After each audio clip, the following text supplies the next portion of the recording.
And I think we're in a really interesting time for people, like the individual message makers. So I like to think of this as the age of the individual message. Success in business doesn't come until you feel successful in who you are. So for me now, success is more. My name is Paul Harvey, and this is Life, Passion and Business. We're about helping you explore, finding your passion for life and the work that you do.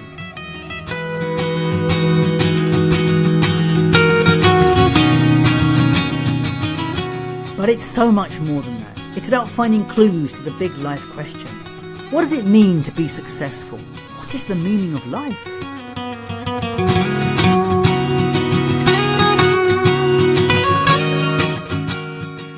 If you're looking for more, then join me on this journey where together we will discover through interviews, tools and tips how to live life full of meaning, passion and purpose. My guest on today's programme is Georgina El Moshady. She's a copywriter and has been the voice and ghostwriter behind some of the biggest product launches out there in internet land. Like many of my guests, this life was not part of a plan and has become a journey of discovery. But first, last week saw the launch of Change Your World Every Day, and it has been an amazing journey. It's wonderful to be part of a team that is bringing this project into the world. Seeing people step up to the possibility of change is such a privilege. It's also pushing me to evaluate my own position. The topic that came up for many in the group this week was the recognition that life brings its struggles. And why is that so? Now, my wife prefers to call these things challenges, as she finds struggles or struggle as a negative word. Now, I've been considering this for a few days and I've come up with a different conclusion, that struggles or struggling and challenge could be the same thing. It's a question of perspective. Could there be a difference between facing a problem that is taking on the challenge or being in the struggle that is resistance to facing the challenge? See, challenge or struggle, they are both obstacles on the path to our chosen destination. And what I notice from doing this podcast is even successful people experience their own challenges. And more than that, they often create them or seek them out. So why seek a challenge? I guess the question is, would life be worth doing if there was no resistance to doing it?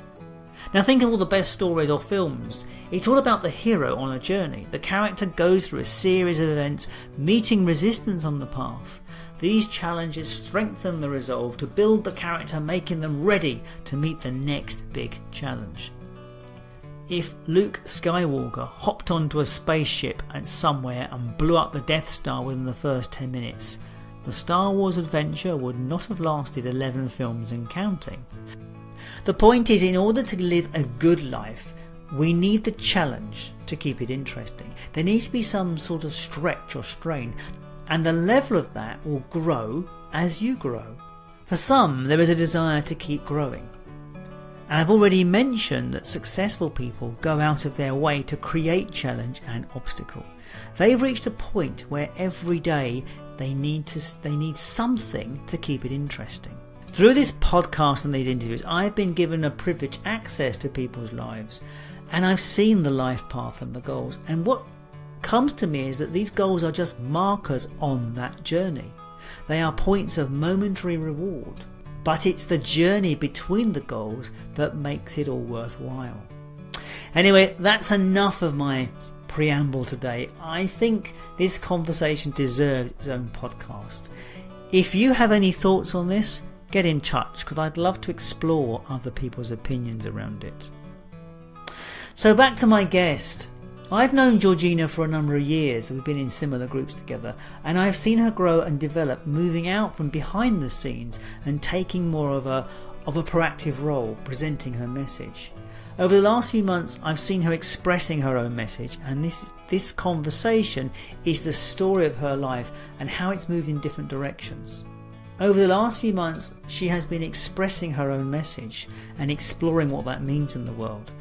Our conversation and this story is how her life has moved and is moving in different directions. To give you a bit more background, Georgina El Moshady has been a professional copywriter and content creator for over 7 years. She's known as the secret voice behind some big 7-figure brands on the internet. It's her ability to unlock the message that has helped many entrepreneurs establish their thought leadership through the written word.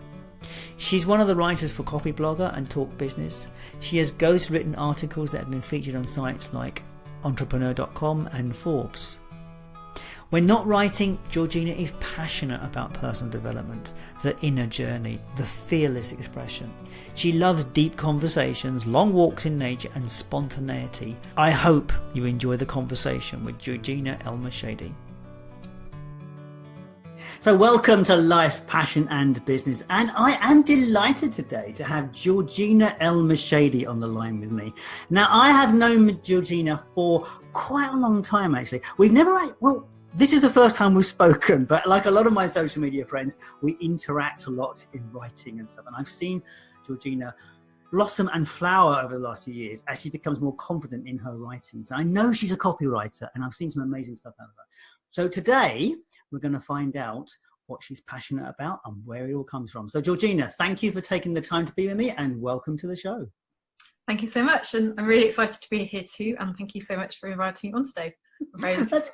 That's great. It's great. So, Georgina, as I said, I have seen you grow because I met you a couple of years ago in a group, and you were, like a lot of people, when you came into the group, you were quite quiet. But now I see you about a lot, and I see you putting yourself out into the world all the time. So, what's happened to you? How have you grown, and where has your passion come from these days? Oh, great question. So, as you said, yes, my work is kind of copywriting, and what I've always had a passion for words and writing and expressing things through words. And actually I do have a message of my own. However, I used to find it easier to hide behind other people's businesses and other people's brands. So sharing other people's messages is one way to be heard, but having your own story and having your own message, that was the thing that was more challenging. So I guess over the past few years, I just felt this kind of inner kind of nagging, this something was rising inside me that was saying, I need to start speaking out. I need to be heard. I need to feel seen for who I am, as opposed to being like that ghostwriter, that secret voice behind other people's brands and other people's stories. I had this calling almost that I wanted to have something to say as well. And so that's really where the kind of evolution that you've just described really kicked off, was starting to explore, what is it I wanted to say? Like, it was almost like beyond marketing, beyond sales, beyond selling stuff. What is the message that I want to bring out? What is it I really want to be talking about? And that's really been the driver behind what's happened to me over the past few years, is kind of diving into that story, figuring out more clearly who I am and what I'm here to say, what I have to say, and then starting to express that. So where did it all start? Because I know you have been writing for a very long time, so I've connected with that. But do you want to tell the audience kind of where your writing story began? Yeah, so really my writing story began when I was a child. I've been writing for as long, I know it sounds like a real cliche, but I've been writing for as long as I can remember. Even some of my earliest memories are back in primary school, sat on the pink table in Mrs. Ribbon's class, like the age of 5 and 6, making sugar paper books. Remember that old kind of sugar paper we used to have at school, and writing stories and just feeling so comfortable in that space. And when I was a child, I was very ambitious. I was very driven. I was very determined. And I guess just being a little bit different, I ended up being bullied. And what that ended up doing was kind of making me become more insular. I became much more introverted. And in order to kind of process the feelings and the emotions I was experiencing, I started writing journals. And when we moved house recently, I found this box contained like all my teenage diaries, like literally got about 15 of them, this big stack of diaries. And I did have a quick flick through. Oh my gosh, it was like seriously cringeworthy looking at some of my teenage musings and teenage thinkings. But that's really where the journaling aspect came from. It was then. And then I did the whole traditional route through school, did my A-levels, went to university, got a degree, got a graduate job. Thought, right, great, I've made it. I've got this job for life. It was in Royal Mail at the time. And I've achieved the success I wanted. I've got the job, and after a few years, it just hit me how unhappy I was. Just this deep and happiness, I felt that the work I was doing just didn't feel meaningful for me. What were you doing?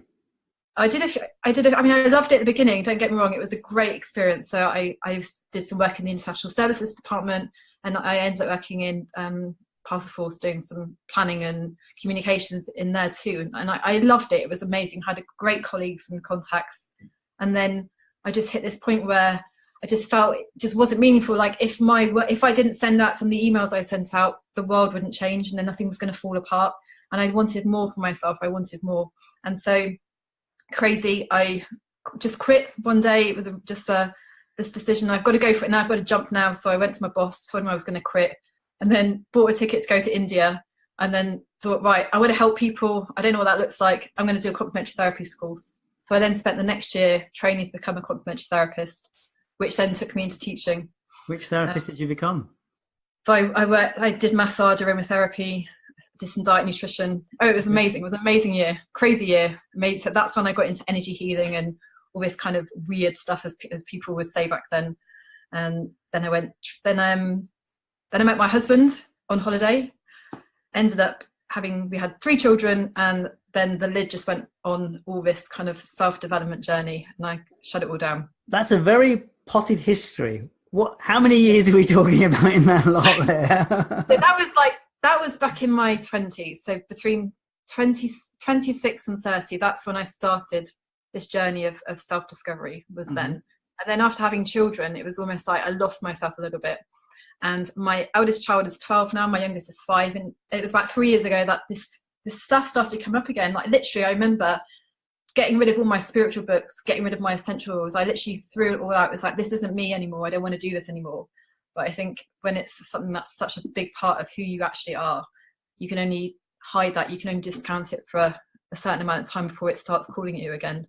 I always love that thing about, it's like that phrase, ignorance is bliss, is actually very true. Because when you're ignorant around this stuff and you have no knowledge of it, there is nothing. But when you do know, as you say, it will always come back. It's impossible to get rid of.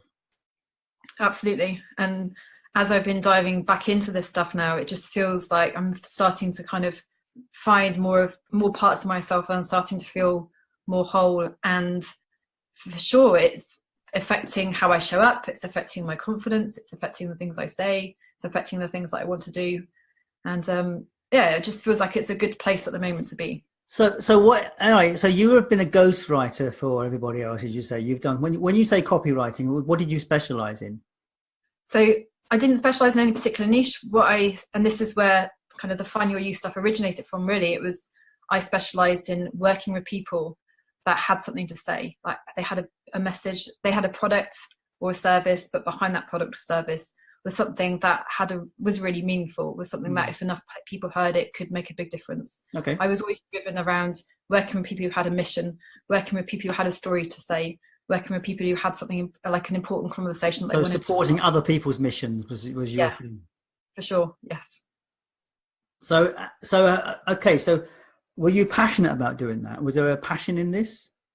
Absolutely, yeah. And one of the things I love most about the work I do with other businesses is just hearing about where they're coming from, what they're discovering, like this whole evolution we're going through, what people are learning through the experiences they're having, how they're joining up their own dots. I just love being part of that conversation. I get the sense that we're very similar in many respects, because I do this from a marketing perspective, and there is some element of text and stuff, but it is an element of identifying what it is.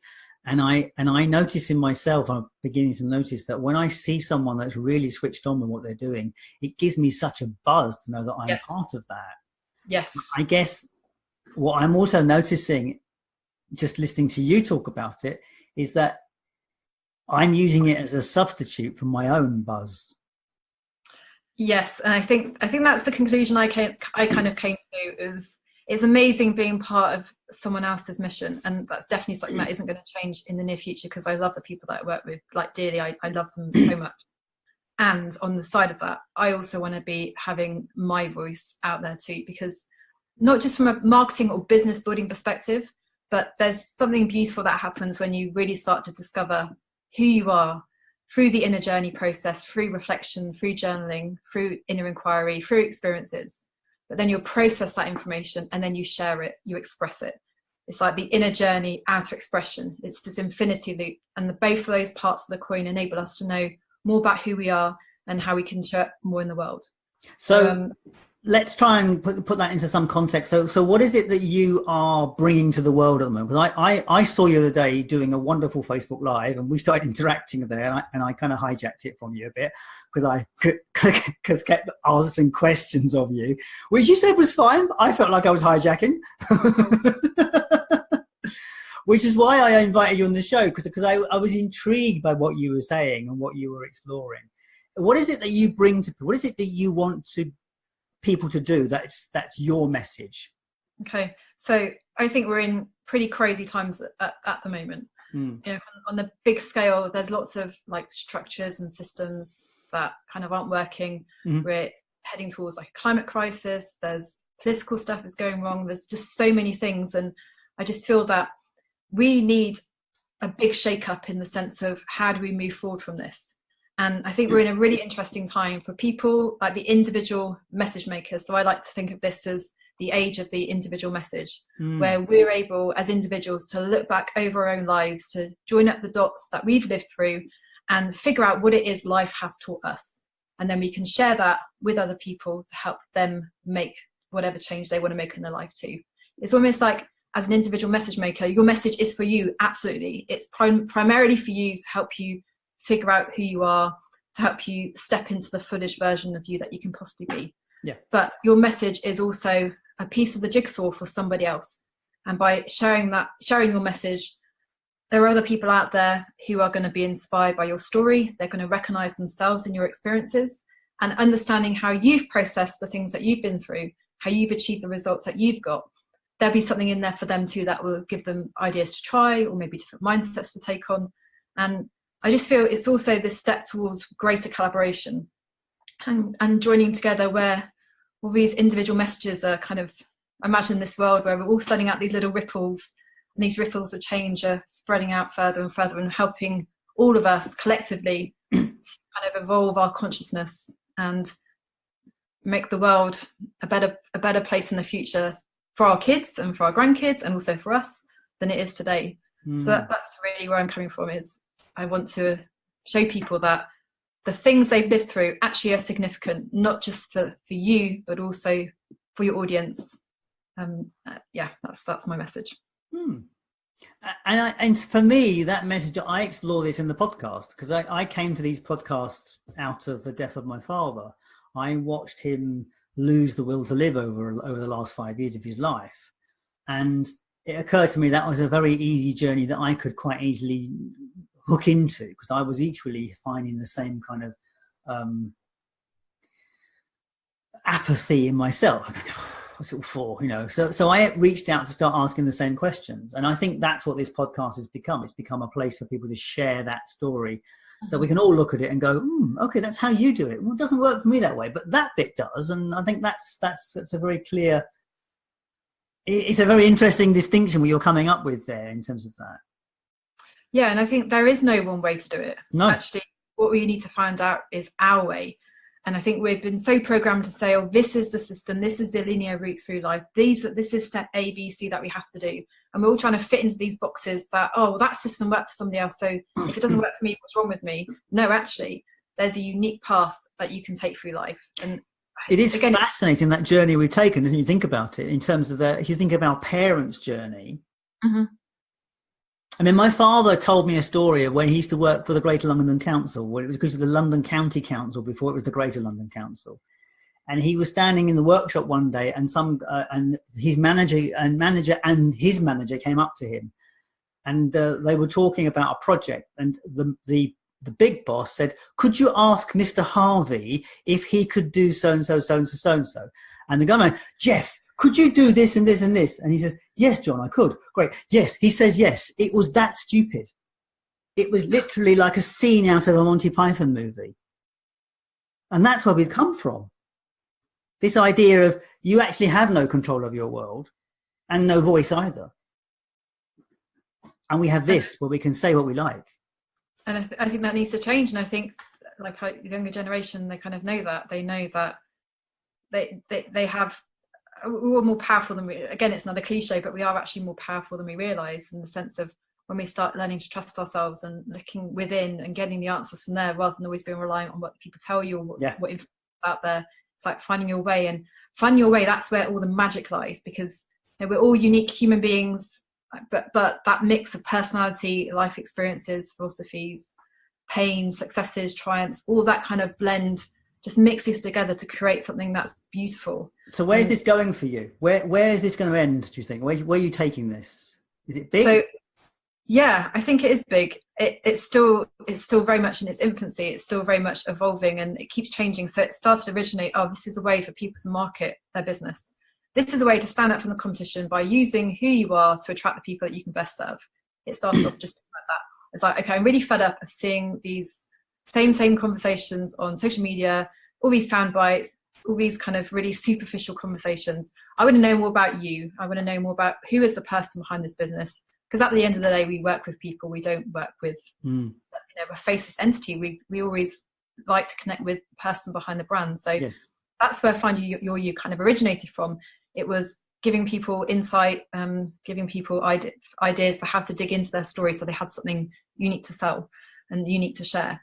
But as I kind of got into that more, I realized, this is about marketing. Absolutely. This is about building a business, because as far as I'm concerned, your business is an extension of who you are. Yeah. And if you can be more real in your business, then it just feels much more natural. I like it's removing the separation between work, play. Actually, why not play in business? That's much more fun. But what happened as this kind of evolved more, and this is where a lot of confusion came in. It's like, no, hang on. There's something personal development and spiritual in this too, because actually what I'm talking about here is, how do you find you? How do you find who you are in all of this? How do you kind of peel away the labels and see what's underneath that? Now, who are you? Who are you when you're not mother, when you're not wife, when you're not friend? Who is the you inside? What is it you have to say? What is it you can create? And I feel that's where this is kind of going closer towards. It's helping people and myself through the process, like, figure out who we are and what can we really do? What can we really say when we kind of clear away all the layers and have those deep conversations. And it's a question of how you get there, because you're not your job, you're not your thoughts, you're not your feelings, you're not all these things, and yet you are something. Yeah. And this is where it gets really interesting, isn't it? And it gets very interesting. This is where the mindfulness and where you start getting into those deeper esoteric conversations that some people go, wow. I love those kind of conversations. It's like it makes them scream. Because it's very hard to have those thoughts and have conversations about those things, because it's about thought, and the thought's not yours in the first place, and it goes around and around in circles. It's a fascinating place to be as well. And I just feel that one of the things I've been thinking about recently is getting more into like cycles rather than linear. So I'm a productive person, I'm very focused, I'm ambitious. However, sometimes when you're so like steamballing ahead trying to create something, there's so much noise going on, you don't hear the silence of your own thinking, almost like the silence of your own soul, as it were. And I feel that there's an element of this Find Your You process where we almost slow things down, like take a breath, get introspective, start journaling, see what actually your heart wants to say, see what your soul is calling you to do. So is there a process around that? Because you've mentioned journaling several times. Sorry to interrupt you, but you've mentioned it several times. Mm-hmm. It's like you start, because it's just start journaling feels a bit like, how? Absolutely. Yes. There is a kind of process around this. There's a process in terms of asking the right questions. So using questions to guide you to have the conversations with yourself that enable you to uncover some of this stuff. That, because I find with a lot of people, myself included, that, is my story really that interesting? Or I really got anything to say? Because I've lived it, I've breathed it, it's just kind of normal for me. But it's not until when you start journaling and start looking underneath some of the layers of what you have been through, you start to realize the richness in that. And you always got things that you can share with. And you say as you do this, it gives access to the soul, you think? I think so. I think there's different layers to it. So when you first start journaling, you're very much in your logical mind and you're writing logical stuff. And then you kind of sink below that and you start to maybe tune into how your body's feeling, and then you can write from that place. And then sometimes you end up channeling something. There have been a few times in my life that I've written stuff and I've read it afterwards and thinking, where did that come from? Like, that is just, wow, that's really touched me. That came through me. That didn't actually come from me. So I do journaling, and I've done it in a variety of ways. I've even done a podcast about my morning routine, which is varying a bit at the moment. I used to do the morning pages, which is 3 pages of writing, not stopping, which is the Julia, is it Julia? Whatever. It's the Artist's Way. It comes out the Artist's Way. Yes. So I did that for 100 days or so, I guess. Wow. So that was quite good. But my journaling now, it tends to be short. It can be a bit bitchy and whiny, a bit moany. I can't say I've ever gone through what you're suggesting. So it'd be fascinating to hear what those questions are, or some tips for our listeners about how, something brief, how they could journal. Okay, so I think there's a number of ways you can journal. Sometimes I just write like a monologue. What is happening? What's got me stuck? Yeah. I think one thing we were talking about the other day is that sometimes you can get yourself in like a thought loop where you're just going over the same thing over and over again and actually not getting anywhere with it. Yeah. Whereas when you journal around that question and start to process what you're thinking, what's actually happening, it helps you come to a resolution so that you can then move on to something else. So that's one way I journal is, okay, where am I stuck right now? What's actually happening right now? How can I move through this? Often I'll journal about what I want to create. I'll journal about what I'm thinking. I like to listen to, there are 2 books at the moment that are just such big influences for me. So there's Rebecca Campbell, her Rise Sister Rise and Light is New Black, and then also Lisa Lister. I've been listening to a book called Witch that she wrote, and I tend to listen to these books often, and they often spark thinking in me. So that's another good way to journal, is to look at what is kind of on the same frequency as what you're thinking, and then use those prompts to deepen your own understanding of who you are. There's journaling for yourself, and there's also journaling for content creation. So a really powerful way, this is one of my favorite exercises for journaling for content creation, is I call it like reflecting on your timeline. So it's a simple process. You basically map out the timeline of your life from when you're born all the way up to where you are now. And on that timeline, you mark in like your defining moments. So what are some of the big dots in your life that you've lived through? It might be having children. It might be a big success, a big failure. Some of the events that kind of defined you. So for me, I would put down about my bullying experiences. I'd write about traveling in India. I'd maybe look at the way I met my husband. And then looking at these key events, you can then look at how the thread has woven through. Because my parents always used to say to me, oh, you keep changing your mind about what you want to do, and there's no consistency there. But actually, when I look now, I look at how the threads just all perfectly kind of sewn together, and all those various skills that I did and things I learned over my life, how it's just brought me perfectly to this point in time. And then you can also look at these key events and think about, okay, what did these events teach me? How are they relevant to my message? And how can I turn those into stories that I can use in my content and share with my audience? So, your message, your marketing is just like a living, breathing expression of who you are on a day-by-day basis. You can use your life to influence what you write about. You don't just have to write about product benefits and features. Of course, that's important. This is very much about the individual, isn't it? This is very much for the smaller operation, because it doesn't and this is why I think the brands are starting to struggle, because they can't be real like this. They pretend to be the caring organization. They greenwash, or they wash themselves in whatever is the latest bandwagon to be driving by. Whereas as individuals, we can be more authentic, and it is about authenticity. Yeah, and I think we're desperate for more authenticity at the moment. We're looking for like these real conversations. That everything's so superficial. It is, and I think superficial is good for a while, but it comes a point in time where you're like, oh no, there's something missing for me now. There's something lacking for me, and I can't be living in this superficial way anymore. That's certainly how I felt. Like this need to be deeper, this need to understand things at a deeper level, to ask deeper questions. Just for me, that's just it feels more fulfilling for me. So do you have a morning routine? A day routine? So I have 3 kids. So my routine is obviously in the very early morning, it's built around them. And so getting them to school, what I have started doing is when I've dropped my 2 youngest children at primary school, I always go for a walk. It's like my power walk. So because as a writer, you can imagine spend quite a lot of time sitting down, which isn't so good for you. So on my morning walk, sometimes I'll just process or be with my own thoughts. Other times I'll listen to an audiobook, and that gets me thinking too. And I'll come back from my morning walk and then I'll do my journaling. So I tend to write about 2 pages of kind of whatever comes up. I might ask a question. I might write about something I thought about on my walk. And then I use my self-journal to kind of plan out my day, and then I'll get to work. So those are things in my morning routine. So a bit spiritual, a bit physical, and then a bit mental. Sounds good. Good mix. So what is your success metric? You've touched on this a little bit because you obviously broke out of the classic success metric. What is success for you now?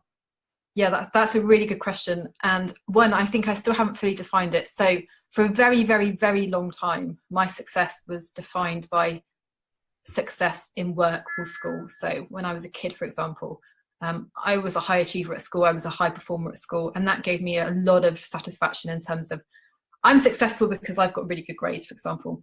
And then that fell through into work. Okay, I'm successful because I got a promotion. I'm successful because I'm earning this much money. And I think in business, I found it quite difficult to create the success because I was going after the same definition. I want to create this scale of business or have this many clients. Actually, what I'm realizing is that success in business doesn't come until you feel successful in who you are. So for me now, success is more about finding that work-life harmony, which I have not got figured out yet. I do struggle to juggle enough time with my children, with enough time for my creativity, with enough time for my business, with enough time for my health. But success is about, for me now, it's about how do I feel in myself? Like, do I trust myself? Do I know myself? Do I feel good in my skin? That is how I'm measuring success right now. That's a nice measurement, actually. Do I feel good in my skin? Yeah. Wow. Yeah. That's good. I think otherwise success in business just feels empty, because that's what I've been doing in the past. I've been chasing all these external things, thinking, when I get that, I'll feel good. When I achieve that, then I'll feel successful. And I hit that target and think, oh, right, no, that's not it. That wasn't what I was looking for. What's the next thing? Whereas actually what I was always looking for all along was that self-acceptance, that deep self-acceptance.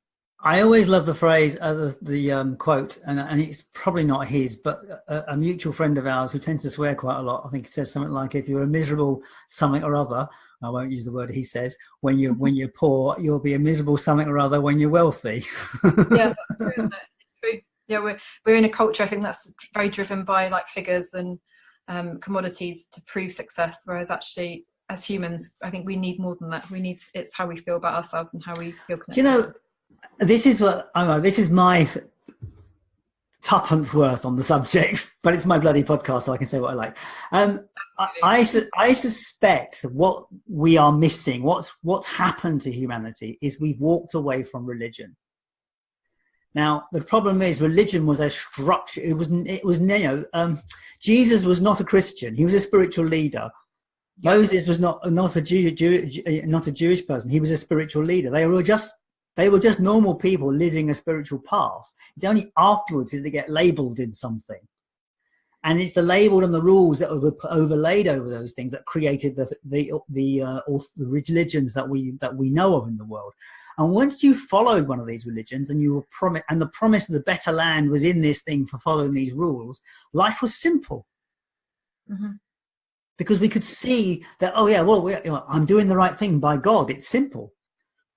Once you strip that away, you then got to find purpose for yourself. And I think that's what a lot of people have lost, because what's the purpose of it all? What is it about? Why are we doing this? Yeah, and if you can't find answers that satisfy you, you end up in this rabbit hole, this wormhole of it can drive you crazy. Buy more stuff, you'll feel better. That's what our culture's that's where our culture's been for quite a We've long time. replaced that fulfillment with things and money and experience, I guess, which is, I don't know, it is what it is, and that's where we are, and hopefully life will move on from it. Mm-hmm. I'm sure it will. I feel some of the challenges we're facing now are directly affecting some of those things that we've come to rely on to define ourselves. Absolutely. Yeah. I mean, I was picking up on that. Some of the other day, someone was saying about this and this and this, and goes, "What you have to remember, we can change all these things, but we're never going to consume our way out of climate change." No, absolutely not. No, we will need to backtrack and go back to. It's like, no, I don't think we can consume our way out of this somehow. No. But hey, there we go. Nice idea, though. So tell me, here's the one question which you're not expecting. Okay. What is the one question that I should have asked you that I didn't? Oh, gosh. And it doesn't need to be one, but it's an opportunity for you to say what you like, which you probably have anyway. So I think maybe the one question is the story around how I met my husband, because I think that kind of reveals quite a lot about my philosophy on life and how I'm willing to jump when I feel called to do so. Do you want to share that? I can do, yes. Up to you. So in my 20s, late 20s, I was teaching and I basically fell in love with Egypt. So I went with a friend one year. We ended up in this little village called Dahab on the Red Sea coast. And I actually came back from Egypt that year and bought all my ticket because I was going to go move there. But I ended up doing the logical thing and investing in my teaching career. But this place called Dahab did not leave my heart. Had a picture of it on my desk. It called me every day. So the following year in the summer, when I was deciding what I was going to do with my lovely 6-week summer holiday as a teacher, I thought, right, I'm going to go back to Dahab. I'm going to go and spend a month there. I'm going to take my journals. I'm going to go write. And I'm just going to be in that place. And I went back and I met my husband. And crazy story. He was the diving instructor, the place I was learning to dive. And we had a very quick romance, got married after 3 months. And I just felt that it was an amazing experience because everything seemed to collide to create the perfect opportunities. And like logically, it was the most crazy, ridiculous thing to do. I was marrying this person I hardly knew, who was from a different culture, a different country, lived 5,000 miles away, but it just felt so right. And I think sometimes you have to override your logical brain and listen to what your body's saying, listen to what your heart is saying, because that is where you'll find the truth. That is where you'll find the things that make you happier, that make you happiest. And we've obviously had our ups and downs, but we've been married for 13 years now, have 3 kids.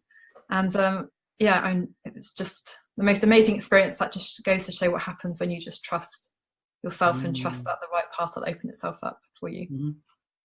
And wow. I feel that's where I feel where I am now, is almost trusting.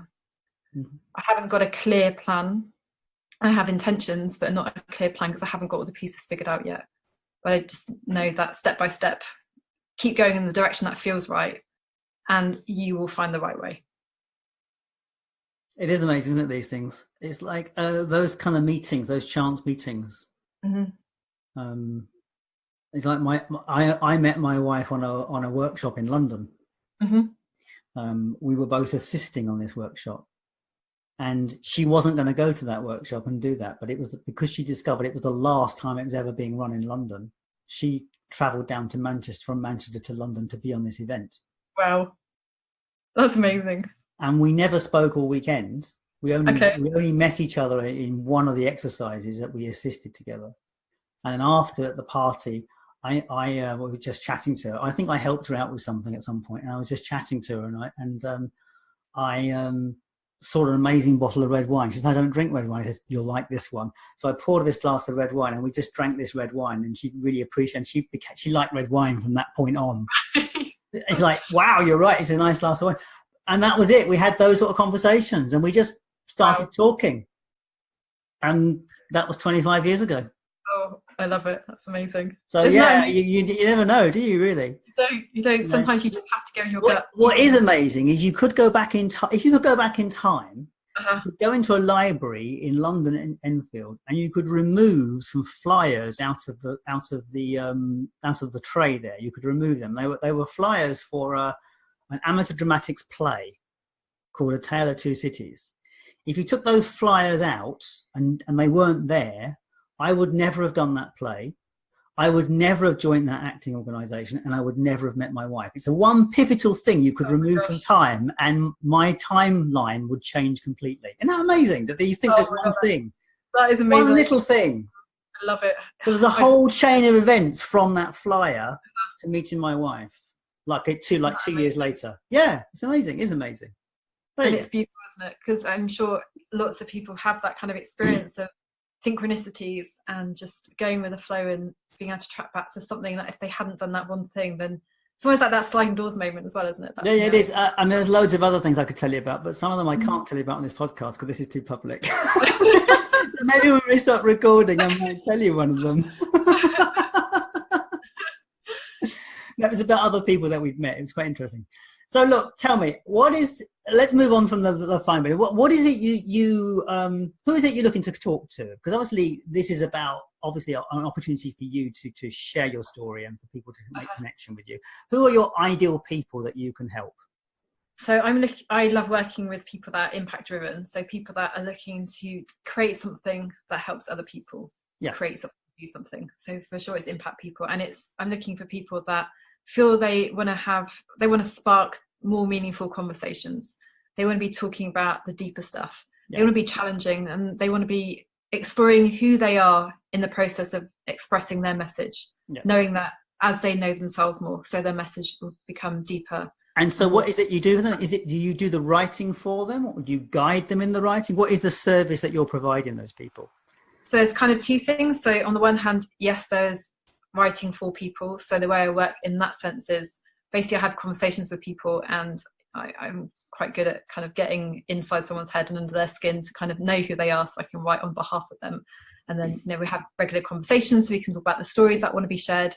But I'm also looking to move into more mentoring, where I'm putting together a program that's going to provide question prompts to help people unpick their own message jigsaw so that they can start to see the breadth of things they could be talking about. And I feel that I remember when I started this journey second time round, I was like, well, I'm a copywriter. I don't know what else to say. Actually, looking back from my own story, I started to see all these other aspects, all these skills I was bringing to my work that I had no idea of. And starting to then be able to label those and own those as things I bring in my work. It was more than just the writing. There's all the other stuff behind that too that helps people to know what to write about. Because that's the key, isn't it? It's knowing what you've got to write about to get that message across. So those are the two aspects of the work that I enjoy doing. That's fantastic. Great. So is there a website for them to visit, or is it how do they get in touch with you?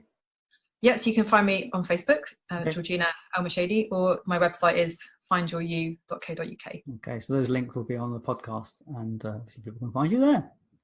So we come to the last question, which is the big question, and I've sort of touched on it a little bit, but we are animals. Effectively, we're born into this world, and we grow, and then eventually, we have a lifetime and we die. And the humans are the only ones that think they have a greater value to be on this earth, because we are the only ones that have a kind of a sense of it. Whereas we are animals. So what's the purpose? Why are we here? And for you, what is the meaning of life? So I think the meaning of life for me is to figure out kind of who we are. And knowing that, just going deeper into who we are, and remembering who we are as like a soul as well as a physical being, and what that means, and then how that you can use that to express yourself.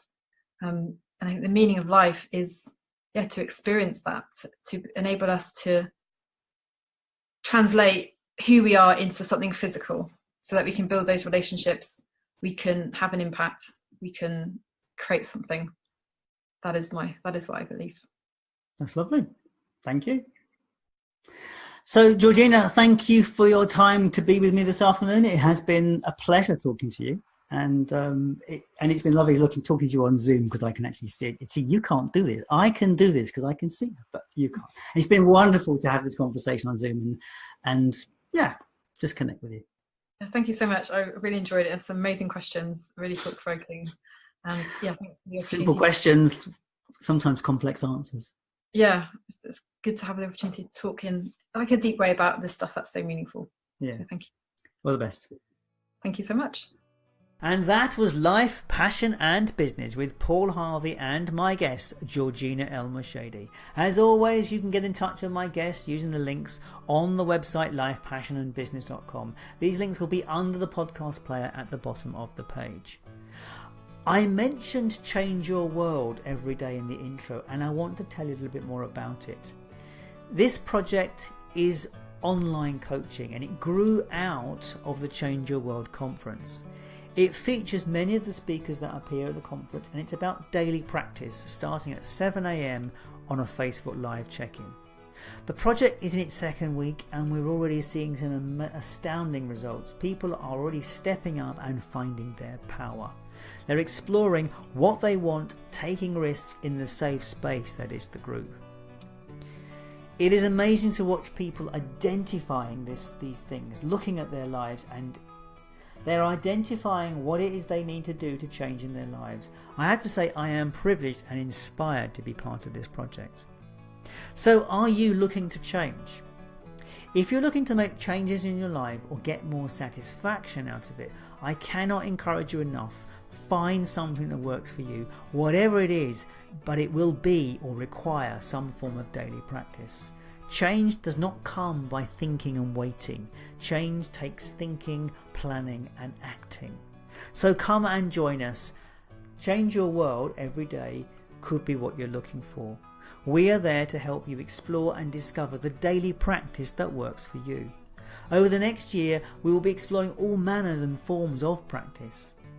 Lastly, we're looking what it means to be involved in personal development with some simple practices that you could start with. This week, we're exploring some of those tools using journaling. All of this material will become a resource which you can access as soon as you join the group. So what does it cost to join the group? Well, the cost is very simple. It's £1 a day. And what you get from that pound is all the material available instantly to you, plus the support and accountability of a group of people who all want to see you succeed.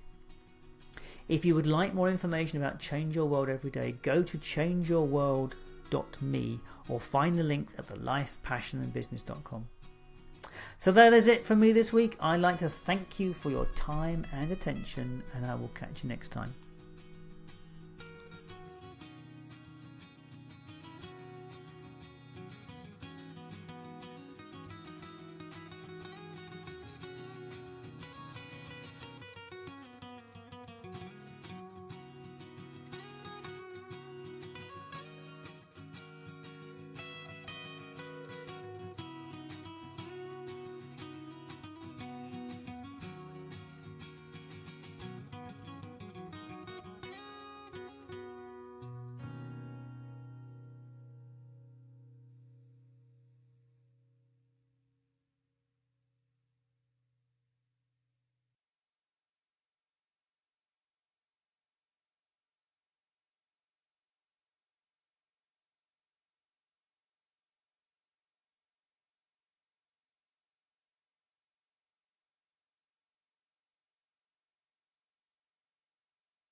Passion and Business with Paul Harvey and my guest, Georgina El Moshady. As always, you can get in touch with my guest using the links on the website lifepassionandbusiness.com. These links will be under the podcast player at the bottom of the page.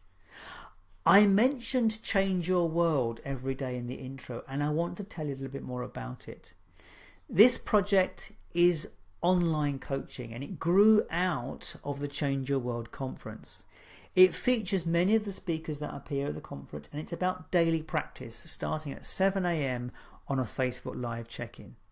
The project is in its second week, and we're already seeing some astounding results. People are already stepping up and finding their power. They're exploring what they want, taking risks in the safe space that is the group. It is amazing to watch people identifying these things, looking at their lives, and they're identifying what it is they need to do to change in their lives. I have to say I am privileged and inspired to be part of this project. So are you looking to change? If you're looking to make changes in your life or get more satisfaction out of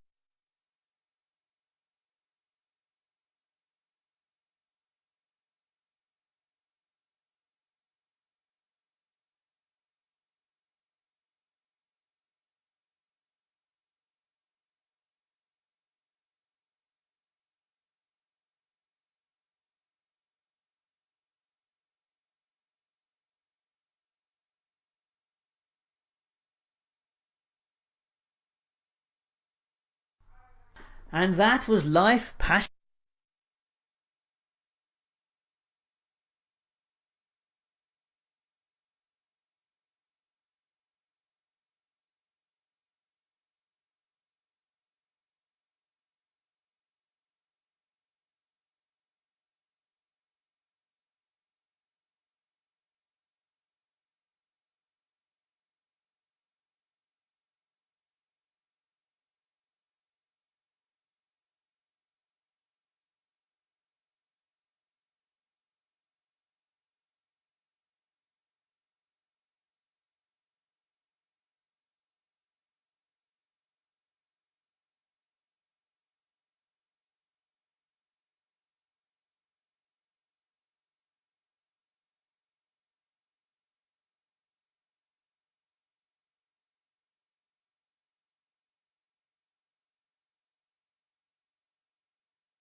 I cannot encourage you enough. Find something that works for you, whatever it is, but it will be or require some form of daily practice. Change does not come by thinking and waiting. Change takes thinking, planning and acting. So come and join us. Change Your World every day could be what you're looking for. We are there to help you explore and discover the daily practice that works for you. Over the next year, we will be exploring all manners and forms of practice. Lastly, we're looking what it means to be involved in personal development with some simple practices that you could start with. This week, we're exploring some of those tools using journaling. All of this material will become a resource which you can access as soon as you join the group. So what does it cost to join the group? Well, the cost is very simple. It's £1 a day. And what you get from that pound is all the material available instantly to you, plus the support and accountability of a group of people who all want to see you succeed. If you would like more information about Change Your World every day, go to changeyourworld.me or find the links at the lifepassionandbusiness.com. So that is it for me this week. I'd like to thank you for your time and attention, and I will catch you next time.